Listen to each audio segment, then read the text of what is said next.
네, 오늘도 이 자리까지 나오신 모든 분들을 진심으로 환영합니다. 오랜만에 뵙는 얼굴도 있어서 좋습니다. 건강한 모습으로 다시 뵙게 되어서 반갑습니다.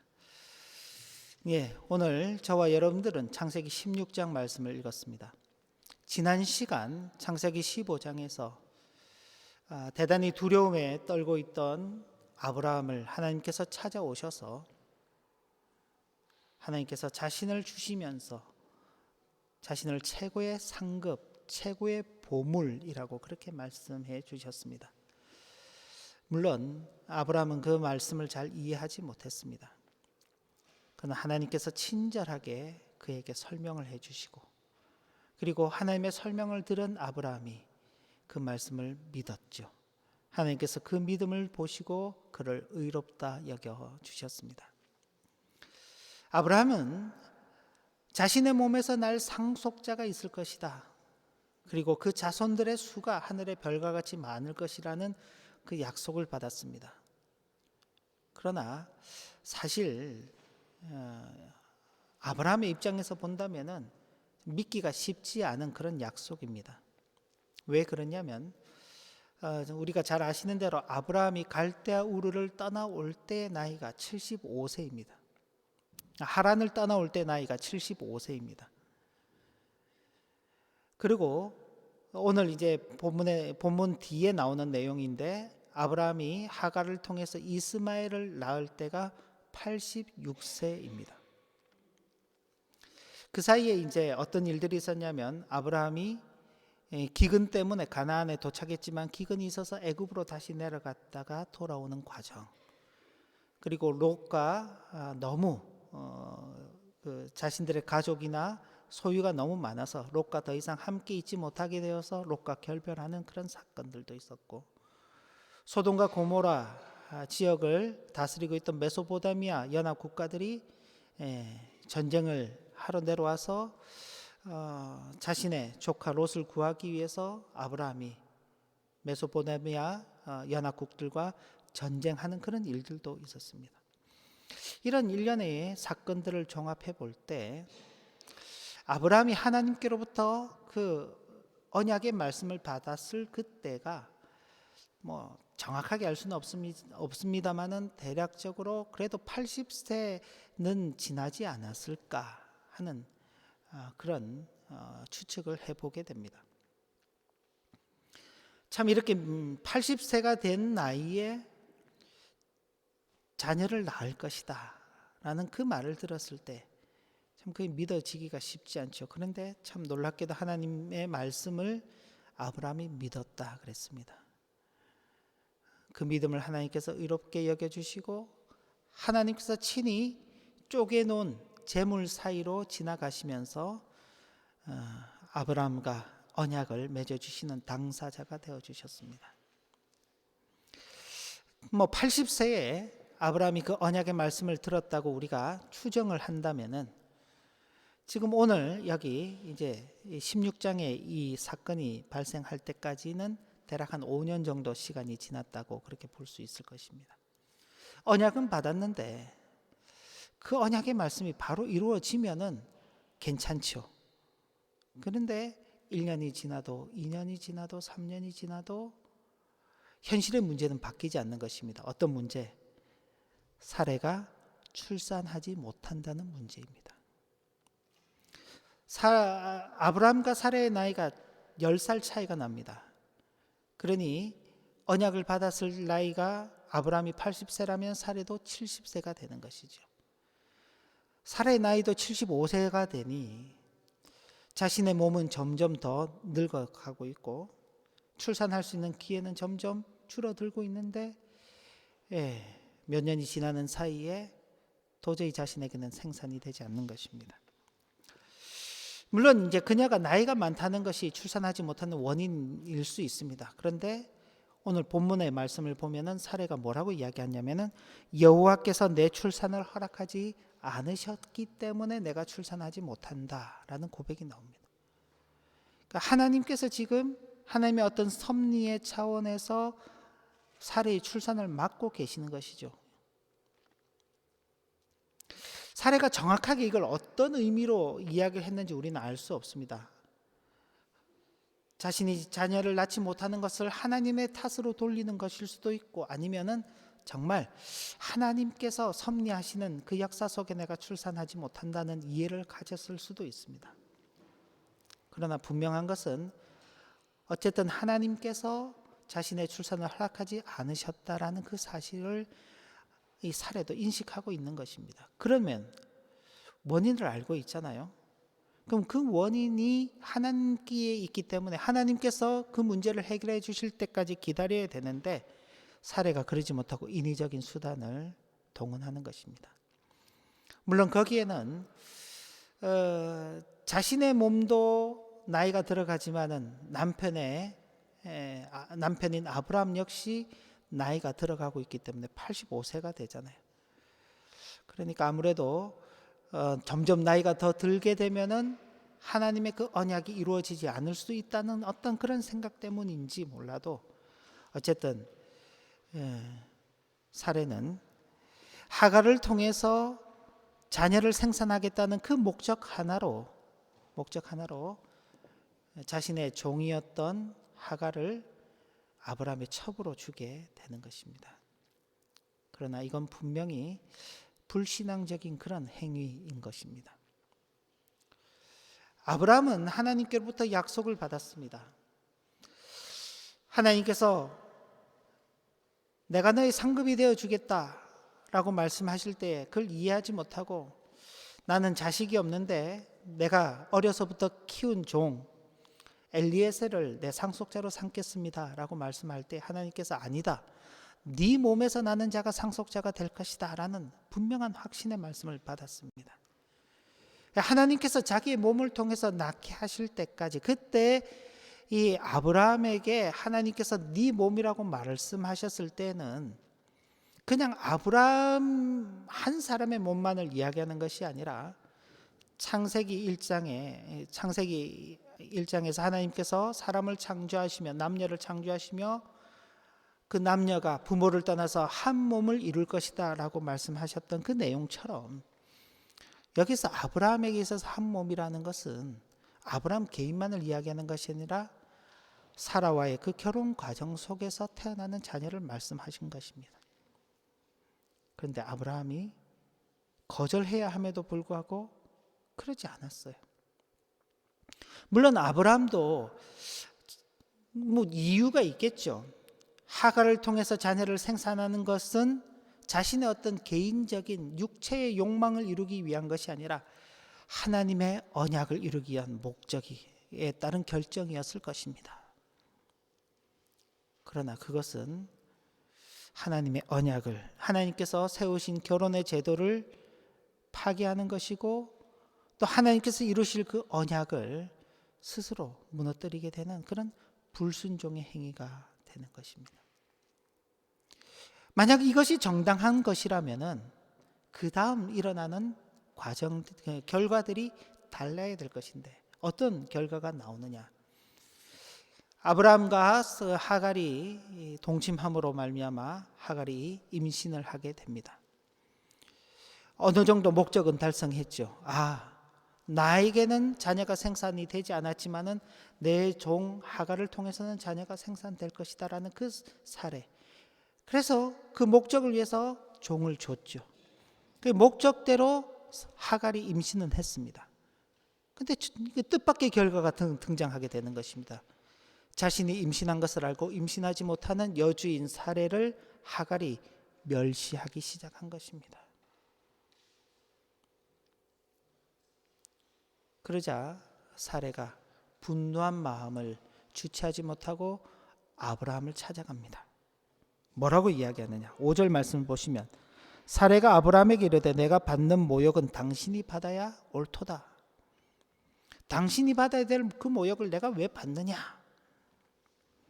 내가 나의 여종을 당신의 품에 두었거늘 그가 자신의 임신함을 알고 나를 멸시하니 당신과 나 사이에 여호와께서 판단하시기를 원한다 라며, 사실은 자신이 결정했죠. 그런데 그 결정한 결과가 자신이 의도했던 것과는 다른 방향으로 나가니 마치 그 책임이 아브라함에 있는 것처럼 책임을 떠넘기는 것입니다. 책임 전가죠. 근데 그 이야기를 들은 아브라함 역시 또 자신의 책임을 회피하는 것입니다. 자신이 중재자가 되어서 이런 부분에 대해서는 잘못되었고 이런 부분들을 고치자라고 말해야 되는데 뭐라고 이야기하냐면 6절에 당신의 여종은 당신의 수중에 있으니 당신의 눈에 좋을 대로 그에게 행하라. 자신이 어떤 주도적으로 그 일을 해결하기 위해서 어떤 행동을 하는 것이 아니라 사례에게 떠넘기는 것입니다. 책임 회피를 하는 것이죠. 결국 어떻게 사례가 그동안 받았던 그 분노를 푼히 하갈이 견디지 못하고 도망쳐버리는 그런 일들이 발생한 것입니다. 분명히 목적은 하나님의 언약을 이루겠다라는 그 목적으로 시작한 일인데 전혀 다른 결과가 나오게 되는 것입니다. 왜? 불신앙과 불순종으로 행한 일이 되었기 때문에 그렇습니다. 여기에서 참 인생이 이 죄 가운데 살아가는 인생이 어떤 수준인지가 드러나게 되는 것입니다. 사례는 출산하지 못하는 원인이 나이의 문제나 혹은 불임의 문제가 아니라 하나님의 섭리의 차원에 있다는 것을 분명히 고백하였습니다. 그럼에도 불구하고 하나님께서 이루실 약속, 하나님께서 아브라함을 통해서 주실 그 상속자에 대한 정확한 이해의 부족으로 인하여서 하나님께서 자기에게 자녀를 낳게 하실 때까지 인내하고 그리고 끈기 있게 기다려야만 했음에도 불구하고 그러지 못하는 것입니다. 하나님에 대한 어떤 그 지식이 부족해서 그래요.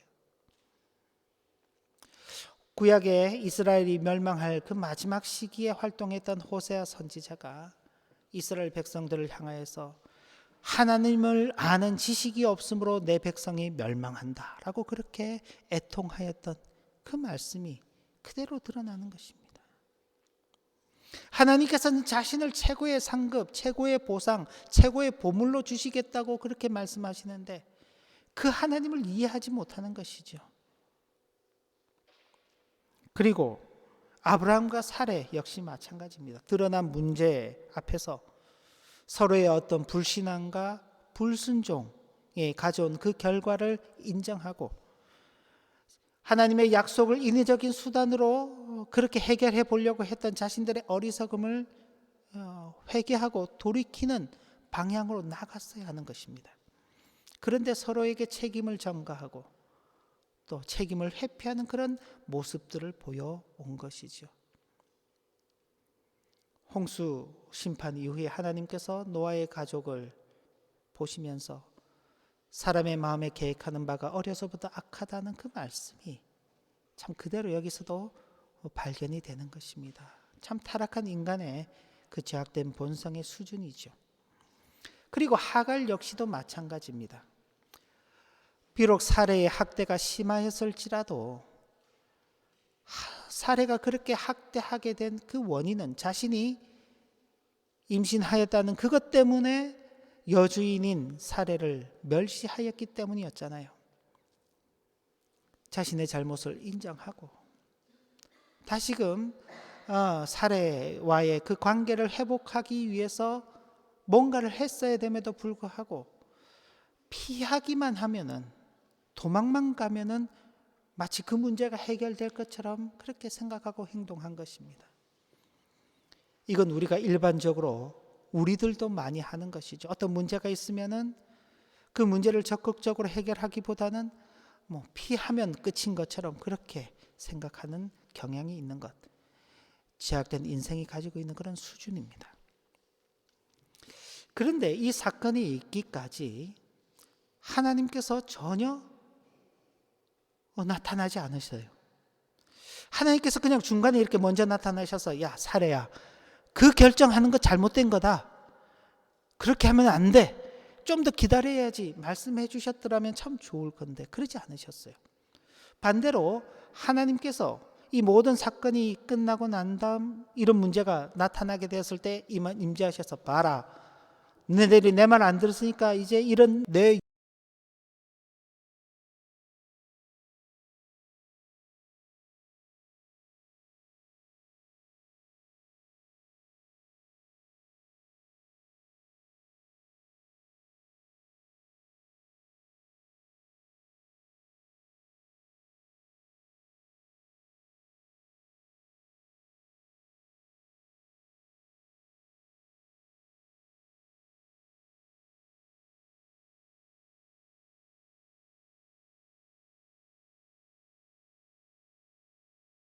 여주인에게로 돌아가서 그 수하에 복종하라.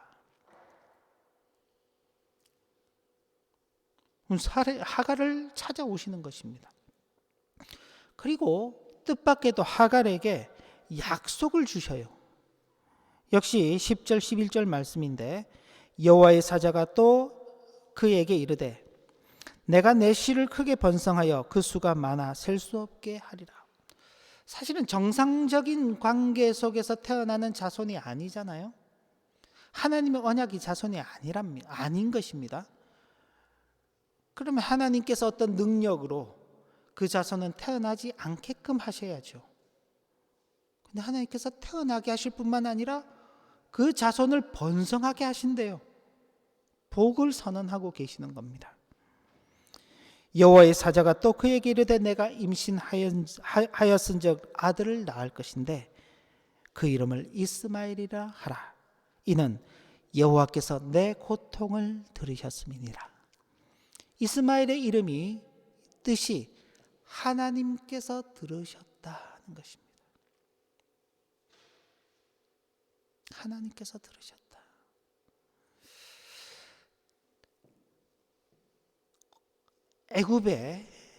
애굽 사람이고 또 여종인 이 하갈의 그 고통의 소리도 하나님께서 들으시는데 사레의 그 고통의 소리는 하나님께서 듣지 않으실까요?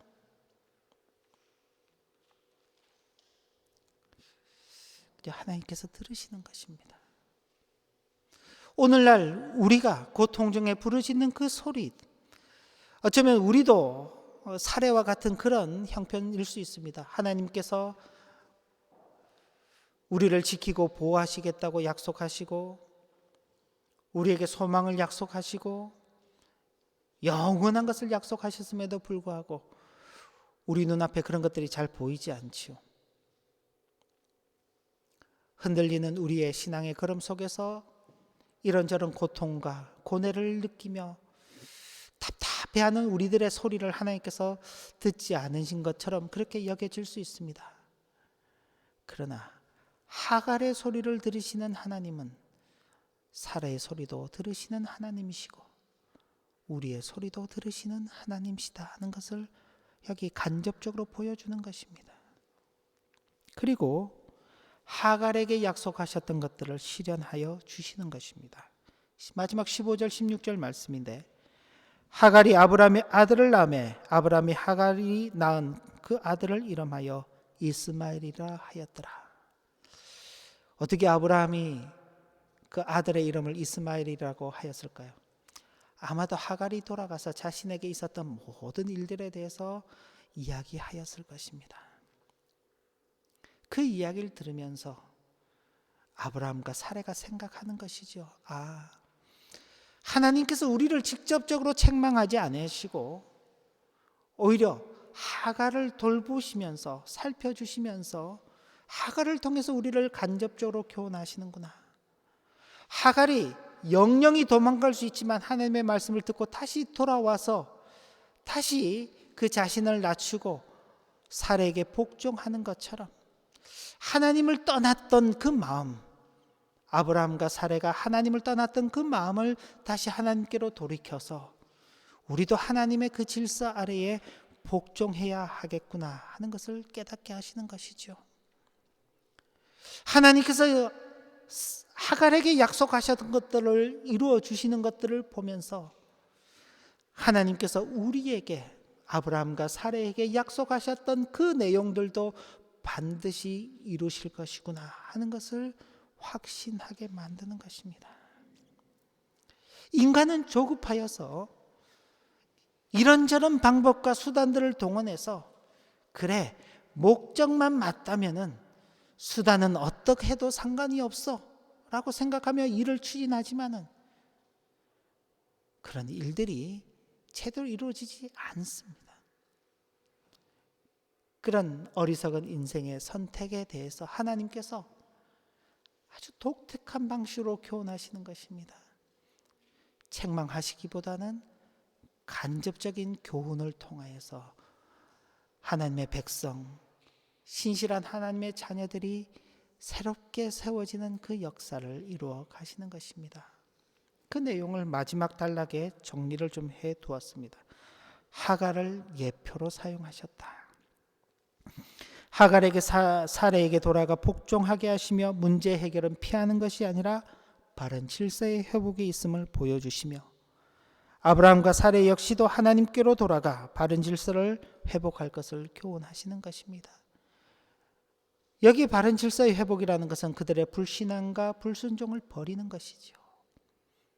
하나님의 섭리를 믿고 그 섭리를 따라서 살아가는 것입니다. 비록 애굽 사람이며 여종임에도 아브라함의 자녀를 출산하게 하시고 그 약속 한 바를 이루어 가시는 것들을 보여주면서 아브라함과 사레에게도 주신 언약, 그것을 반드시 이루실 것임을 확증하여 주시는 것입니다. 성경에는 기록이 되어 있지 않습니다마는 사레와 아브라함이 하나님의 이 교훈의 말씀을 잘 이해하고 받아들였다, 그렇게 저는 생각합니다. 왜냐하면 이 하갈 사건이 다시 반복되어 나타나지 않고 있기 때문에 그렇습니다. 그 다음 17장으로 연결되면 아브라함의 나이 99세 때의 사건이 나타나게 됩니다. 그러니까 86세에 자녀를 낳고 99세가 되었으니 10수년이 흘렀죠. 그 사이에 그와 유사한 일들이 생기지 않았다는 것이 하나의 어떤 추정해 볼 수 있는 그런 이유가 되고, 또 하나는 17장에서 이제 아브라함의 이름이 아브라함이 아닌 아브라함이라는 이름으로 바뀌고, 사레의 이름이 사레가 아닌 사라라는 이름으로 바뀌게 됩니다. 우리 사라가 있죠, 여기. 모든 민족의 아버지, 열국의 어머니라는 그 이름이 주어지는 것입니다. 왜요?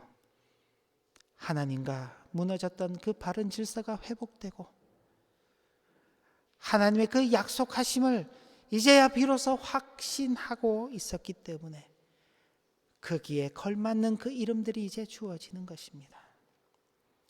이게 문제를 당면하여서 살아가는 인생의 그 한계와 그 한계 속에서 인생이 저지르는 그 어리석음과 하나님께서 일하시는 아주 독특한 방식의 차이점인 것입니다. 하나님의 약속을 믿는다는 것은 약속 그 자체를 믿는 것도 있습니다. 그러나 그 약속을 이루시는 하나님의 방식까지도 믿어야 하는 것입니다. 자, 우리에게 주어진 하나님의 새로운 약속이 있습니다.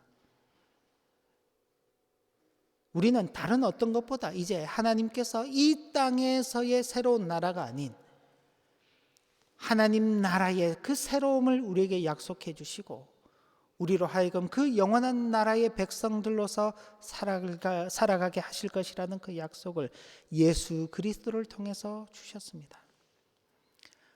우리가 언젠가 죽으면은 천국에 가겠지. 그것도 하나님의 약속을 믿는 것입니다만은 그 영원한 천국에 갈 우리들이 이 땅 가운데서 어떻게 살아가야 하는 것인가도 그 약속을 믿는 것에 포함이 되어 있는 것입니다. 왜요? 하나님께서 그런 과정들을 통해서 우리를 그 나라에 합당한 하나님의 백성들로서 빚어가시기 때문에 그런 것입니다. 그래서 약속만 믿는 것으로 끝나는 것이 아니라 하나님께서 그 약속을 이루시기까지 이루어 가시는 그 방식도 믿어야 하는 것이고, 그리고 하나님께서 이루시는 모든 방식에 순종하는 자세 역시 뒤따라야 하는 것입니다. 하나님께서 교회, 눈에 보이는 형태의 교회를 통해서 하나님의 백성들이 신앙의 훈련과 연단을 이루어가게 하시고, 각자 개인이 아닌 우리가 그리스도의 한 몸을 이루는 지체들로서 서로 연결되어 있다는 것을 확인하게 하시고, 그 속에서 서로 다른 부분이 있을지라도 그 부분들을 이해하고 용납하고 하나가 되어가는 그 과정을 통하여서 하나님의 나라의 그 하나됨을 이루어 가도록 하시는 것입니다. 이 보이는 교회 안에서도 우리가 믿음의 하나, 서로의 하나 되는 그 지체됨을 이루지 못한다면요, 갑자기 천국에 간다고 우리가 그 하나됨을 이룰 수 있는 것이 아닌 것입니다. 서로 얼굴도 다르고 성격도 다르고 모양도 다른 그 사람들이 함께 어우러져서 교회를 이루고 있는 것은 그런 서로 모나고 다르고 서로에게 부족한 부분들을 함께 채워가면서, 함께 빚어가면서, 모난 부분은 깎아가면서, 부족한 부분들은 채워가면서 그렇게 하나로 빚어가도록 하시기 위해서 그렇게 하시는 것이죠. 하나님께서 이렇게 당신의 교회를 통해서 당신이 약속하신 바들을 이루어 가실 것입니다. 그리고 각 개인적으로도 하나님께서 개인의 그 어떤 마음속에 주시는 약속들도 있을 것입니다. 그 약속들을 하나님께서 이루어 가실 때에도 하나님께서 정하신 방식으로 이루어 가신다는 것을 기억해야 하는 것입니다. 인간적인 방법을 사용하면은 순간적으로는 문제를 해결할 수 있고 순간적으로는 그것을 빨리 앞당길 수 있을 것 같이 여겨지지만은, 그러나 뜻하지 않는 결과들이 찾아오게 될 것입니다. 여러분들 각자의 주신 그 약속의 말씀들조차도 하나님께서 정하신 방식으로 이루어 가실 것이라는 것을 여러분들은 믿으시면서 그 길을 따라가야 할 것입니다. 하나님의 약속이 더디게 실현될 수 있습니다. 그럴지라도 조급하여서 인간적이고 즉흥적인 방법을 동원하려는 어리석음을 버릴 수 있어야 할 것입니다. 약속의 실현을 더디게 하실 때에는 하나님의 뜻하심이 있기 때문에 그런 것입니다. 99세가 된 그 아브라함에게 하나님께서 비로소 자녀를 주십니다. 100세가 되어서 자녀를 낳게 하십니다. 왜? 아브라함이 그제서야 깨닫는 것입니다. 내 몸은 죽은 몸이다. 소망이 없는 몸이다. 인간적인 것으로는 도저히 방법이 없는 상태다. 85세 때만 해도 인간적인 방법을 동원할 수 있었던 아브라함이지만 100세가 되어서는 인간적인 방법을 동원할 수가 없었던 것입니다. 그제서야 하나님께서 아브라함에게 이삭이라는 아들을 허락하시는 것이죠. 하나님의 뜻하심이 있는 것입니다. 우리 하나 교회, 우리 신앙의 공동체 위에도 하나님의 뜻하심이 있어서 우리로 하여금 그저 이렇게 모여서 신앙하게 하시는 것입니다. 이걸 어떻게 바꿔보기 위해서 목사인 저도 이런저런 방법을 동원하고 저 혼자 하니 안 되니, 저 혼자서 해서는 안 되니까 여러분들을 닥달하고, 그것이 교회를 제대로 세워가는 것이 아닐 수 있는 것입니다. 여러분들 개인의 삶에서도 마찬가지입니다. 하나님의 그 약속이 더디게 될 때라도 하나님의 뜻하심이 있다는 것을 기억하면서 분명한 것은 하나님의 약속이 우리 교회 가운데, 여러분의 가정 가운데, 여러분의 개인의 삶 가운데 주어져 있다는 사실입니다. 그 약속하심을 믿고 그 믿음을 가진 자들로서 흔들리지 않고 신실하게 걸어가야 할 것입니다.